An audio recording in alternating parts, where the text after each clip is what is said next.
Agora é hora de a gente acompanhar a análise política de Alexandre Garcia. Olá, Alexandre. Temperatura cada vez mais alta na campanha para o segundo turno? Olá. Na medida em que se aproxima o turno decisivo, né, o tempo decisivo, aumenta a temperatura, né? E o eleitor, imagino que está dividido entre seus candidatos, né, e entre as decisões da Justiça Eleitoral e entre as pesquisas eleitorais.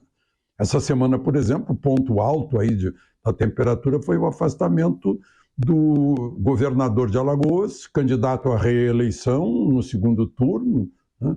Paulo Dantas foi afastado por 10-2 no Superior Tribunal de Justiça, que é o tribunal que julga governadores.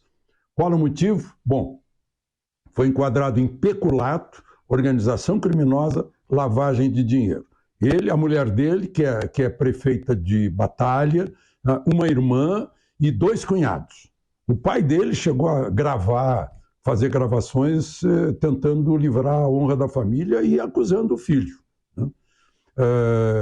Criaram 93, segundo a Polícia Federal, segundo a relatora ministra Laurita Vaz, 93 fantasmas para receber dinheiro da Assembleia Legislativa.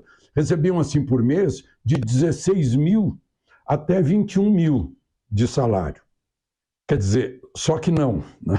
Na verdade, eram pessoas pobres que emprestaram o nome e o CPF e recebiam de 200 a 600 reais por mês, segundo a relatora. Como eu disse, deu 10-2 no Tribunal Superior de Justiça. Ainda assim, o candidato Lula desfilou com ele pelas ruas de Maceió nessa semana, né? E ele continua candidato.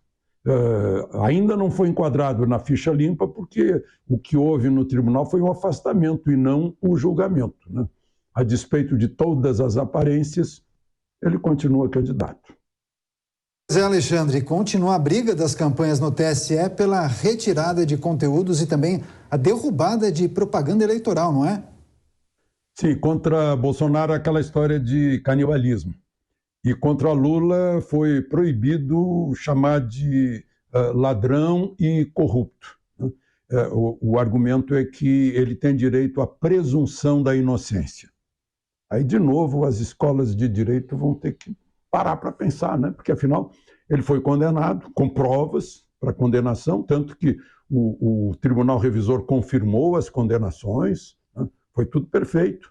Foi anulado por a história da incompetência territorial. 2 ministros do Supremo me explicam que isso é uma questão relativa, porque incompetência territorial, ou seja, endereço errado de um processo, é quando se descobre no início. Mas depois, quando já tem sentença, aí, para não prejudicar a justiça, se mantém o processo, a consequência, o resultado naquela vara, né? Pior ainda quando já passou pelo Tribunal Revisor. Aí mais ainda, mais uma razão. E uma razão ainda maior é quando o condenado já está cumprindo pena. Isso é uma coisa que nunca se fez antes, né? Essa anulação vai ser complicado aí para as escolas de direito explicarem aí esse novo direito, né, que está aparecendo. Bom, agora, além disso, o ministro Alexandre de Moraes, sem que ninguém pedisse, ou seja, ex officio, de iniciativa própria, bloqueou no mesmo dia um inquérito no CAD, que é o Conselho Administrativo de Defesa Econômica, né? O CAD procura preservar o consumidor, proteger o consumidor de combinações entre empresas. E o CAD alegou que empresas que estão fazendo pesquisa eleitoral estavam combinando resultados, né? Tanto que os erros são iguais. Agora, o ministro Alexandre de Moraes alega que quem faz isso é o TSE e não o CAD, e bloqueou esse inquérito. Agora, de qualquer maneira, na Câmara e no Senado, há disposição muito grande de fazer comissão parlamentar de inquérito para investigar essas empresas de pesquisa. No Senado há, inclusive, mais do que um número suficiente para instalar uma comissão parlamentar de inquérito. O argumento é que são instituições que, sob o manto da ciência estatística, na verdade, estão fazendo propaganda para induzir o eleitor a uma decisão. E nesta semana, a ex-ministra Damares Alves também sofreu pressões de censura, até abaixo-assinado pedindo cassação.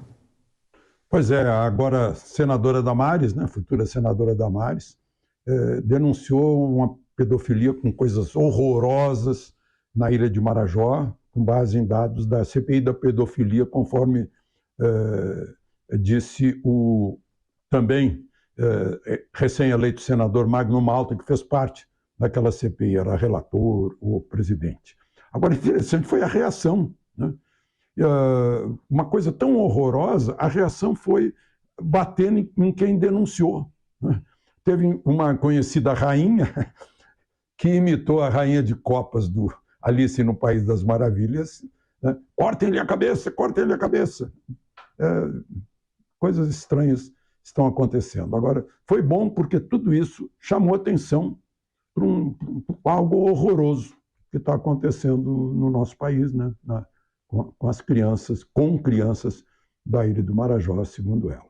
Bom, teve um outro caso aí, atribuiu-se ao presidente da República a ideia de aumentar o número de ministros do Supremo. Só que a ideia não é dele, né? E nem é uma ideia, é uma proposta de emenda constitucional que já está tramitando no Congresso, já está no 4º relator.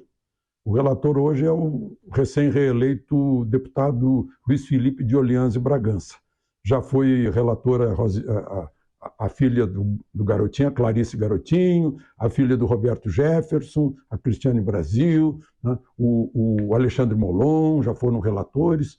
E quem é a autora é a recém-reeleita deputada, reeleita pelo PSOL, São Paulo, Luísa Erundina.